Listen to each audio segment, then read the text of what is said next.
Hey guys, hope everything's going well. You guys know that drill. Smash that like button, subscribe if you haven't, and comment down below. Follow me on Instagram at AIH_sports. Follow me on my finance channel at AIH Finance. So, I've been getting tips from Pancake Analytics, and he is a huge Disney collector, and he collects Disney cards for his kids.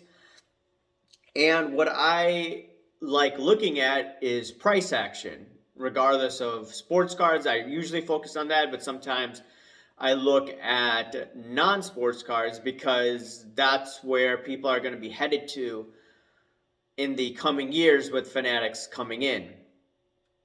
And they're going to acquire many licenses as well. And probably, most likely, Panini. Man, who knows what they do with the upper deck? And I'll maybe do a video on that in the coming days.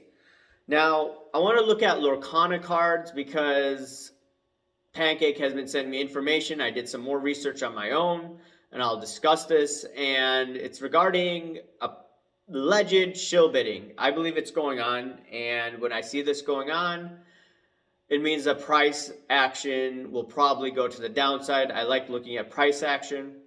This is just one of my things, I like looking at the stock market and just analyzing price.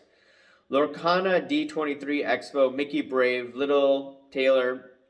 This sold, I think, the other day for $1,725. Zero reviews, okay? When you have a zero review at who wins the bid, that's most likely shilled and most likely will not be paid. Are there some zero review auctions that are paid? Sure, but the vast majority are not. Lorcana D23 2022 Disney Mickey Brave Little Trailer, and this sold for what? Close to $1,400. One review. So you have that, what low review, bidding it up the highest, most likely will not be paid. Lorcana D23 Expo promo Mickey Brave Little Trailer card, zero review, October 30th. So once again, another zero review feedback, okay? So if you look at the last three auctions, zero reviews. Now, are there some auctions that are being paid for? Yes. I did notice a few auctions were relisted within a day. So that's a troubling sign for me if I were speculating in these cards near the top of the range, okay? Lorcana D23 Expo 2022 exclusive Mickey card and pin. And I believe this was also a zero review. I think this sold for approximately $1,000.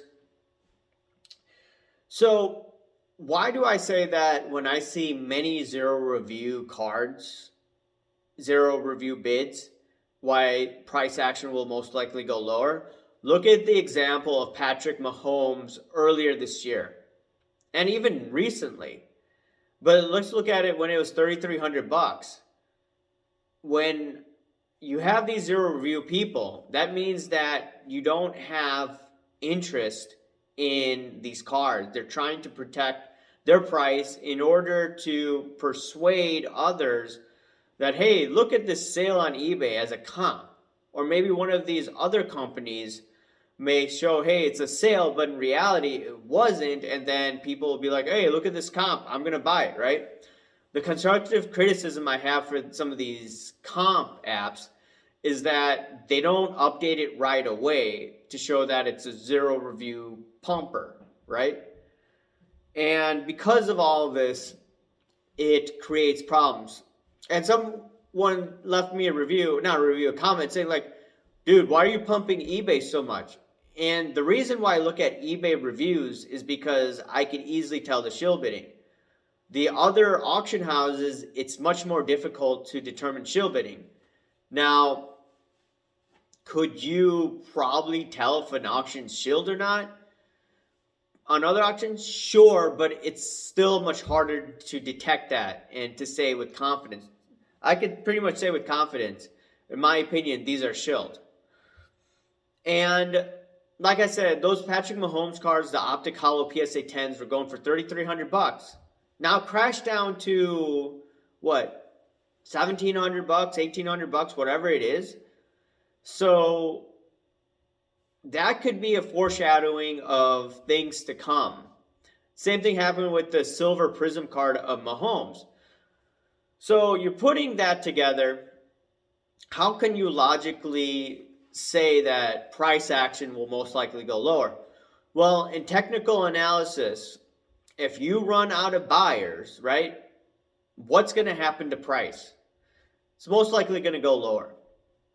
So we're most likely at the peak of the hype cycle, and these cards are most likely going to go lower. That doesn't mean that these cards will continuously go lower. It just means at this moment it appears to be overbought.